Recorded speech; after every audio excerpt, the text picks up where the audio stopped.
Ela foi a mais longa guerra civil brasileira. Durante 10 anos, colocou de um lado os liberais gaúchos contra os apoiadores da manutenção da monarquia no Brasil. Estamos falando da Revolução Farroupilha, ou Guerra dos Farrapos, que hoje, exatamente hoje, dia 20 de setembro de 2020, está completando 185 anos. E é dela que nós vamos falar no nosso canal JRS, com muita história para contar. Mas antes, não se esqueça de se inscrever em nosso canal, ative o sino para receber as nossas notificações e contribua com esse trabalho de divulgação histórica que é feito com muito zelo e dedicação para você que está nos acompanhando. Feito isso, vamos à nossa história de hoje.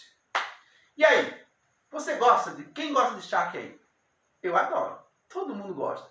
Você deve estar se perguntando o que charque tem a ver com a Revolução Farroupilha. E eu vou te responder, tem tudo a ver. Por quê? A causa principal da Revolução Farroupilha, ou Guerra dos Farrapos, tem a ver com o preço que era cobrado do charque, que era produzido no Rio Grande do Sul. Esse charque, ele era a principal atividade econômica do Rio Grande do Sul naquele período, naquele momento histórico. Era vendido para outras províncias brasileiras. Só que tinha um porém, pagava uma taxação muito alta e, consequentemente, era vendido muito mais caro do que o charque que vinha de outros países, como, por exemplo, o Uruguai e a Argentina. Os estancieiros, quando eu falo estancieiros, estou me referindo aos grandes fazendeiros gaúchos, eles estavam revoltados com essa política fiscal e exigiam uma menor tributação sobre o charque gaúcho. Portanto, a principal causa da Revolução Farroupilha, da Guerra dos Farrapos, está numa briga fiscal, tributária. A questão dos custos do charque que era produzido no Rio Grande do Sul e que, no entanto, acabava saindo mais caro do que o charque que vinha de outros países, como, por exemplo, Argentina e Uruguai. Além disso, deve-se levar em conta também que o Rio Grande do Sul ele fica numa região próxima de países que, após o processo de emancipação política, eles se tornaram-se repúblicas. Então havia um ideal republicano muito forte naquela região ali, formada pelo Rio Grande do Sul, pela Argentina e também pelo Uruguai. A própria colonização dessa região do Rio Grande do Sul, ela foi formada por várias lutas e vários conflitos ao longo dos séculos. Conflitos esses que remontam, por exemplo, à crise provocada pelo Tratado de Madrid, que passou para o Brasil a região de Sete Povos das Missões e a colônia do Sacramento para os espanhóis e que provocou uma guerra chamada Guerra Guaranítica. Então, o que você vai ter dentro da região sul, dentro da região onde estourou a Guerra dos Farrapos, é um sentimento regionalista muito forte, que, por sua vez, vai ser influenciado também pelos ideais republicanos dos países vizinhos. Tudo isso misturado com a questão do charque só não poderia dar em outra coisa, senão uma grande revolta, que vai estourar exatamente no dia 20 de setembro de 1835, quando Bento Gonçalves consegue tomar a cidade de Porto Alegre. É bom lembrar que, dentro da revolta da Guerra dos Farrapos, existem dois grupos bem distintos.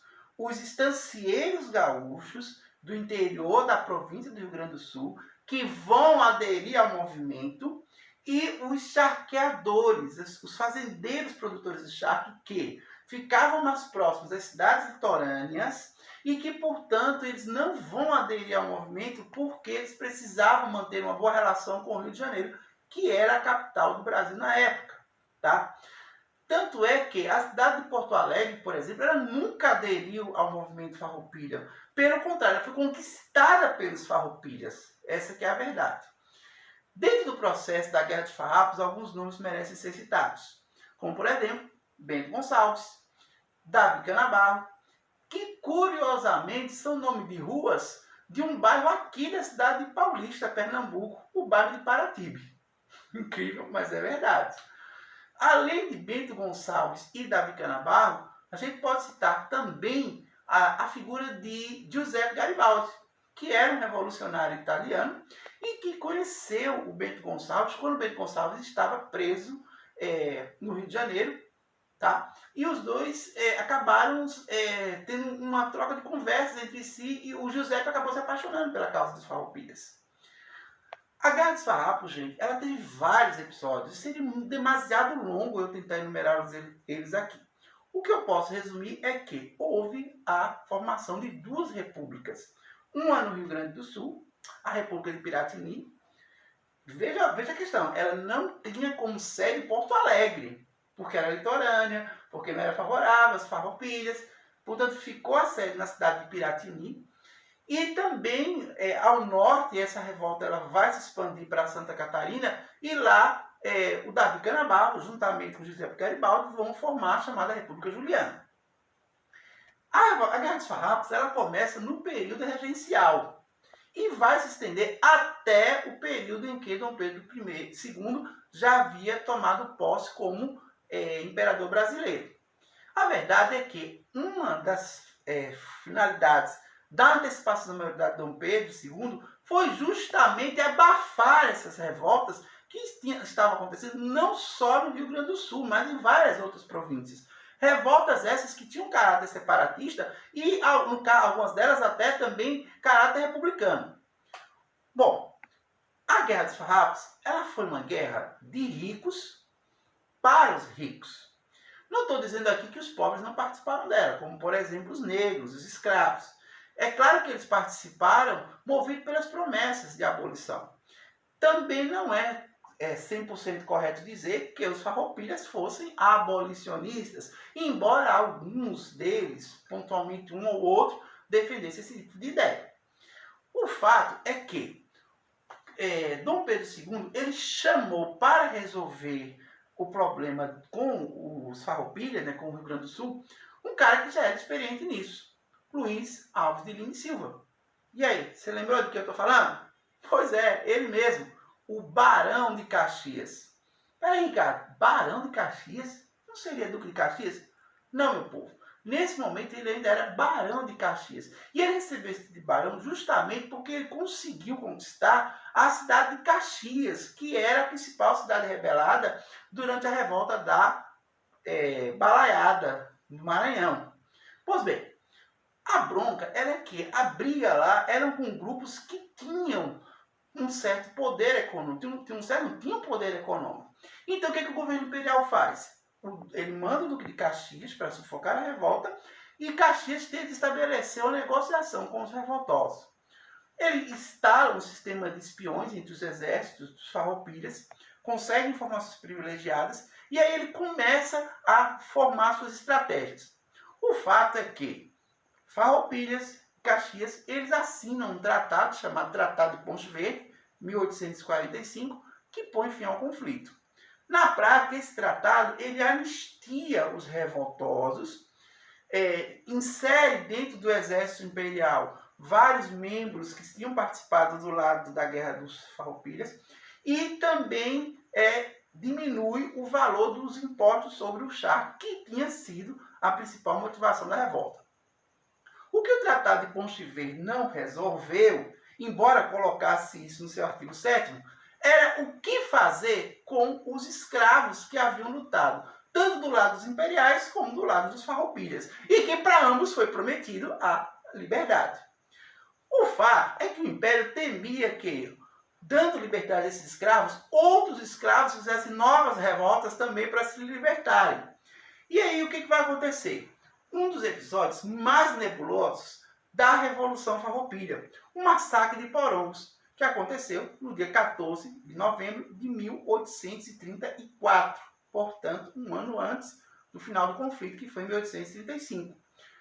Em Porongos estava um grupo de negros, chamados lanceiros negros, e eles estavam sob o comando de Davi Canabarro.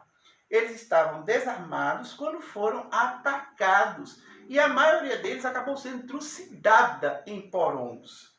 Esse episódio, até hoje, ele é discutido e ele mancha toda, não toda, claro, né? Mas mancha o ideal que foi pregado de liberdade, de igualitarismo, enfim, que era colocado pelos revolucionários gaúchos, pelos farroupilhas, que na prática se mostrou uma grande verdade. Por quê? Os negros foram massacrados em Porongos, outros escravos foram mandados para o Rio de Janeiro, acabaram sendo reenviados para ser escravizados para a Bahia, e pouquíssimos deles acabaram sendo mesmo libertos. A grande maioria, de fato, não foi. O fato é que a Revolução Farroupilha a Guerra dos Mascates, aliás, a Guerra dos Farrapos, ela ajudou a construir uma identidade cultural no Rio Grande. Tanto é que hoje, dia 20 de setembro, é considerado como sendo o Dia do Gaúcho. E inspirou obras, como por exemplo, O Continente, de Érico Veríssimo. Obras como a novela A Casa das Sete Mulheres, que foi exibida há alguns anos atrás pela TV Globo. E também esse filme aqui, ó, Neto Pega a Sua Alma, que você pode encontrar inclusive no YouTube, que fala a história de Antônio de Souza Neto, um dos generais que participaram da Guerra dos Farrapos. Pois é, minha gente. Resumindo, Revolta dos Farrapos, uma guerra dos ricos para os ricos e pelos ricos. E que ficou marcado na historiografia brasileira como sendo a mais longa guerra civil que aconteceu em nosso país, que durou 10 anos e que hoje, exatamente hoje, 20 de setembro de 2020, está completando 185 anos. Espero que vocês tenham gostado da nossa história. Um grande abraço para todos vocês e até o próximo vídeo com muita história para contar. Tchau, minha gente!